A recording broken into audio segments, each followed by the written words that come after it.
Alright guys, so when it comes to local link building, there's really no secret to this. I mean, you can only do so much when you're trying to build links, especially in your local area. So some of the strategies that I'm going to give you are mainly quote unquote white hat techniques when it comes to building backlinks. Simply because we rather focus on quality of backlinks rather than spammy, right? The spammy tactics really no longer work. Blog commenting, PBN networks, Web 2.0s. You can use these in a certain way, but if that's your only method, then it's simply not going to be as efficient for you, especially if you're trying to build out a long-term asset, right? We want to make sure that we're not hit with any Google penalties whenever we are implementing our SEO campaign. So before I get into some of the strategies, I quickly want to go over just a couple of things in regards of backlinks, what they are, why we need them, and also in regards to the anchor text optimization, because I think a lot of people get confused on what type of anchor text they need. Is there a certain magic number to how many of one do they need versus another? So let's go ahead and get right into it, guys. So local SEO backlink strategy. The first thing we have here is, why we need local backlinks. And it's simple. Backlinks are like the fuel to your SEO campaign. If you're just putting out content, you can rank in some instances with just having really good content and really good on-page SEO.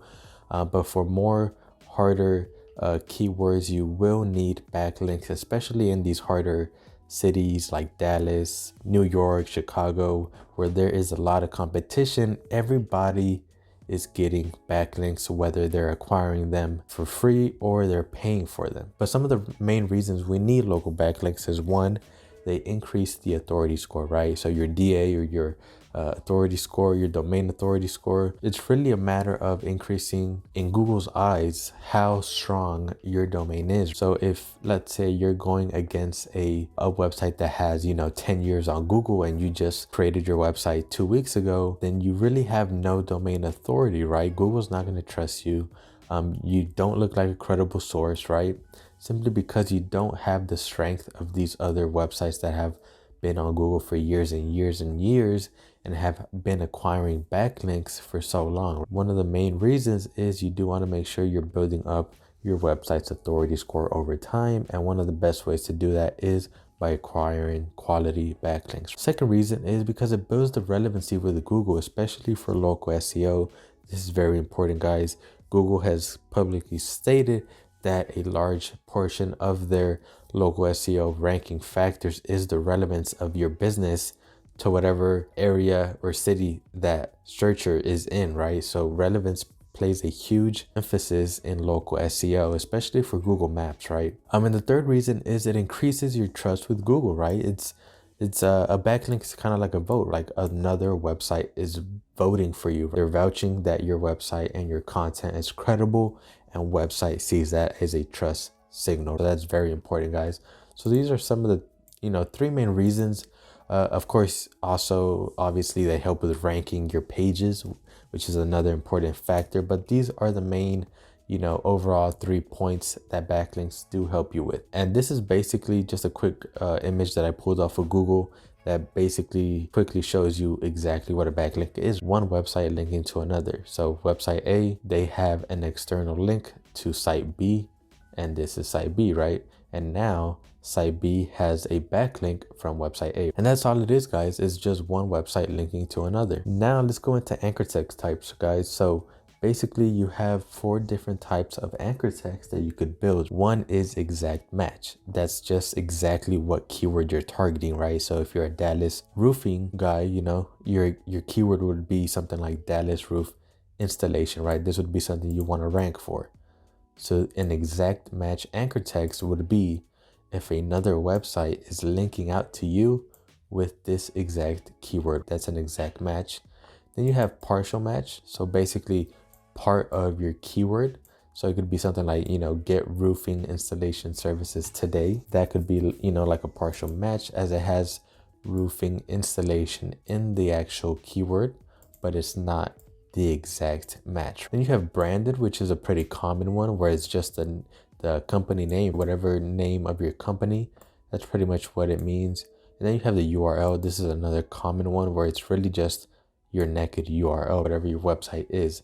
And you really have no control over these, especially if you're going to be, utilizing some of the white hat methods, right? You can't really choose which one of these you want. It's kind of up to the website or the webmaster in terms of how they choose to link out to you. And then of course, a lot of people wonder, should I build a percentage of this versus another percentage of that? In reality, there's no exact ratio, but you do want to make sure you have a nice mix of all of these. You don't just want to focus on exact match because that looks really spammy. You want to make sure you get some of each and every one of these. I would go more towards the URL and the branded. Obviously, you want to have more of these versus these, simply because it's going to look more natural if it's just your branded name or your URL, right? It's going to look a lot more natural to Google, and it's not going to raise any red flags in the future. That's basically what it is when it comes to anchor text, guys. Once again, nothing complicated. That's actually really simple to do. Just make sure you get a nice mix of all of these whenever you do start your link building campaigns. All right, and then the next thing we have is you want to make sure you're not just building links to the home page, but you want to build links to all the pages you would possibly want to rank for. And this is just a quick image that I also pulled off of Google. For an example, it looks like this would be for like an affiliate, but this could also be like your homepage. And you can see the different articles here, and then we have 3 more here, and you can see they're all interconnected some way and form. And not only that, but they also interlink to one another. So you can see this page is linking to this page, and then vice versa, right? So you can see they're all passing page equity to each other, and that continues to flow out to these other pages.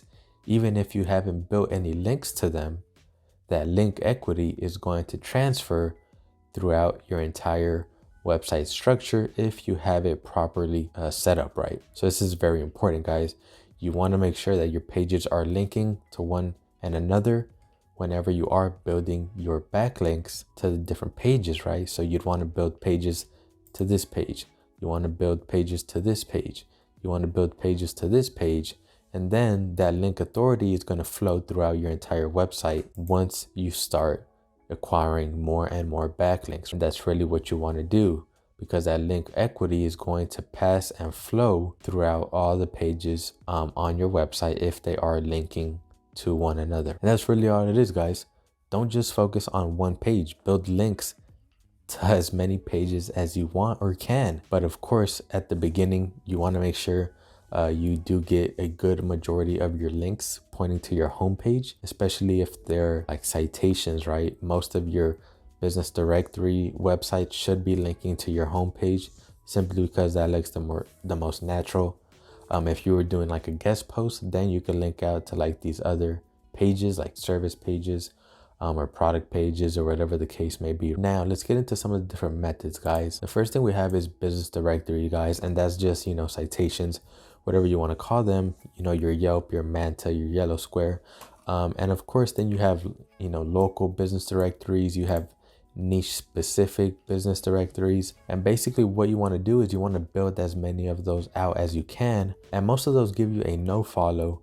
But if you do go ahead and buy like the premium accounts, sometimes they're like $15-20, and they actually will give you a do follow backlink from that directory. And that can be very powerful, especially if they're niche or local business directories, right? I would definitely, if you're going to buy some of the more premium accounts, I would definitely focus on local and niche specific business directories so that you can get a do follow from those back to your website, right? Next thing you should do is set up your social profiles, and this should be for any and every website. You should have your social profile set up. Make sure you have your GMB. Make sure you have your Facebook, Twitter, Instagram, YouTube, right? You want to make sure you have all your social profiles set up, have it linking back to your website. This is very powerful, and is going to show Google strong signals that you're an established business. Third strategy is guest posting, and everybody knows what guest posting is. It's really just writing a piece of article for another website so that they can publish, and then you get a backlink, right? And I'm not going to go over how to do that because I already have a video that I'll put in the card above and in the description on exactly how you can find guest posting opportunities. Next thing we have is to find your competitors' backlinks. I always like to start with competitor backlinks simply because it's really easy, because when you have tools like SEMrush, you can quickly identify what backlinks your competitors have. So for an example, if we go over to, let's take one of my moving company's competitors here. Let's take these guys, and then let's go over to SEMrush, and I'm going to paste them into here, and let's click on search. All right, and then you can see we have the different metrics here. If we go over to backlinks, you can see backlinks is 693, and then referring domains, they have 252. And basically the difference is that backlinks, that referring domains, you can have several backlinks from the same domain, right? And that's basically why this number is higher, because they probably have, you know, several or multiple backlinks from the same domain. And that's basically the difference. So let's click on backlinks here. And then if we scroll down, you can see it's going to give us all the backlinks that SEMrush is picking up. And what I want to do is I want to focus on the follow, right? The do follow. So let's click on follow, and then I'm also going to click on links per referring domain. I'm going to hit 1 so we don't get any repetitive websites. And now we can kind of scroll through these backlinks and kind of see if we can also take some of the ones they have, right? Really simple to do. And look at the one at the very top, guys, all construction directory. So you can see this is a citation or business directory that we could get listed on, right? It says moving companies, and then it has cities here. If we scroll down, you can see their website is linked out from right here, directory index. So we could see here, and we can try to find out. It looks like you can suggest a site or submit an article. So we would go into here and see if we could also get listed on this website, as it seems like it's a pretty powerful website. It has a page authority score of 42. So that would be a pretty good citation to build for our website. And then you can see here they have some other, these are probably like web 2.0s, right? You can see there's nothing on here. And this is more of a spammier tactic that I wouldn't recommend you guys to use. You can see there's really no purpose to these. Let's see, like this one, you can see it doesn't even have an SSL, not secure. So I wouldn't recommend you guys to use any of those types. But if we continue scrolling down, let's see if we can find any that aren't, you know, those spammy websites. So merchants nearby, let's click on this and see what it is. So this might be another, let's see, what is this? Powered by mobilevips.com. Maybe like a business directory, but this could also be something that we could look into. They have their website linked out to here, and it is a do follow backlink. So that's another site that we could look on. topratedlocal.com. This is another, looks like directory website probably. Yeah, I think that's another business directory. So you can see that they're on a lot of different business directories, guys. So if you're seeing that your competition is doing that, that's something you also want to make sure you're doing as well. Let's see how to use moving blankets. So this looks like it might be a guest post. And yeah, this is another spammy website, as you can tell. It looks like this website might be linking out to them. So, you know, that might be some sort of web 2.0 or probably even a PBN. Let's see, sponsor. So it looks like they got a sponsorship here, and that's something that I was actually going to talk about with you guys. Sponsorships. See that they're actually paying to be sponsored on this website, and they're getting a do follow backlink from that. I'm not seeing any, you know, high quality backlinks, which is a good sign, right? Because if your competition doesn't have quality backlinks, then that means all you have to get is a few, and you're going to be good to go, right? So let's click on this one. This might be another guest post, and you can see the same website. So yeah, so these guys are doing some pretty spammy tactics here, guys. So let me go back, and that's basically what I would do here on SEMrush, is just kind of go through these and filter out some good websites that you can get listed on. But like I mentioned, I wouldn't go after a lot of those spammier ones. If anything, they had some good directories that we could also get listed on. But let's go back to the slides, guys. And that's basically taking your competitors' backlinks. The next one I have is sponsor local events. And sponsoring local events is basically just you're, paying to sponsor a website or a local event. And in return, they usually put your logo with like a backlink to your website, right? And basically the way that you would find that is if you go URL sponsorship Dallas. So if you do this search string, guys, and obviously you want to change Dallas for whatever city you're in, you're gonna find sponsorship opportunities in your local area, right? So if you scroll down, you can see here sponsorships and donations, Dallas Parks, Texas, sponsorship opportunities from dfwworld.org, sponsorship.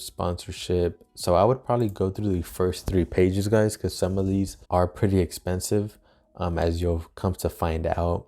I found a couple here. Let me pull these up.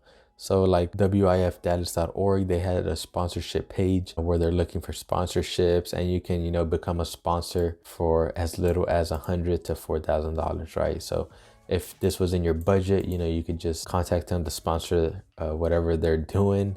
And in return, they're going to list you on their website, and you're going to get a do follow backlink. This was another one that I found from DCCD, which is Dallas Colleges. And they have a sponsorship ads for their banquet program book.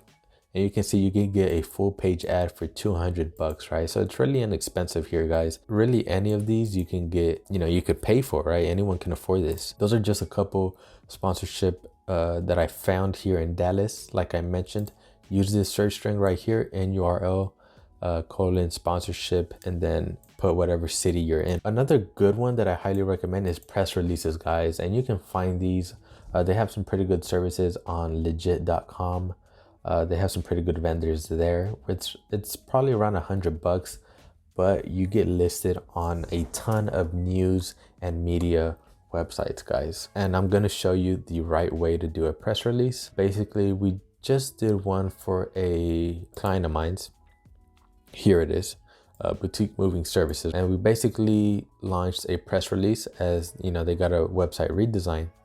But basically what you want to do, guys, you want to make sure you're including the keyword in the title of the press release.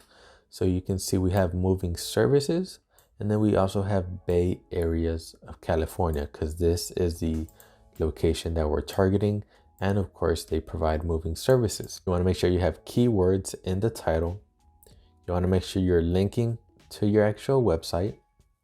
And then you want to make sure that you can also embed your Google My Business. So you can see we have our Google My Business page linked out to here. This particular website actually didn't embed it. They just included the link.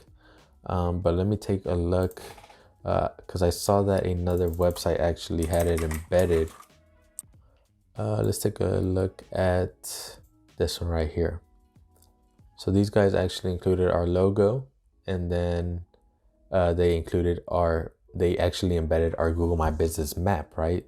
And this is something else that you guys can do, right? Whenever you do get a press release, make sure you ask to get your keywords in the title, get a backlink to your website or to a particular page on your website, and then make sure you can also embed your Google My Business. Now, most of these backlinks are no follow, but just because it's a no follow does not mean it's not passing any relevancy or authority. Especially when you're just starting off your campaign, you want to make sure you have quite a bit of no follow backlinks, and press releases are the best way to do it, simply because you're quickly getting your name out there across the web, and that's what Google wants to see. So as much relevancy that you can include in your press release, because it's going to get distributed to hundreds of websites, the better, right? Look at all these links we have here. Website again, email, and then Google My Business. And that's basically how you want to do your press releases, guys. The last one that I have is Hero, helpareporter.com. And basically what this is you sign up as a source, right? And then you're going to receive a bunch of emails with different questions in whatever industries you signed up for. And I have a video about that. I'll put that in the description and in the card above so that you guys can check it out. It's really simple to do. It is a little bit time consuming, but you can get some very powerful backlinks using this strategy. I've done it before. Those are the strategies that I have for you guys. If you have any questions, leave it in the comments below. If I left out a strategy, also leave it in the comments below, guys. I'd love to hear your thoughts and opinions. If you got anything out of this, guys, leave me a thumbs up, hit the subscribe button, and I'll see you guys in the next one. Peace.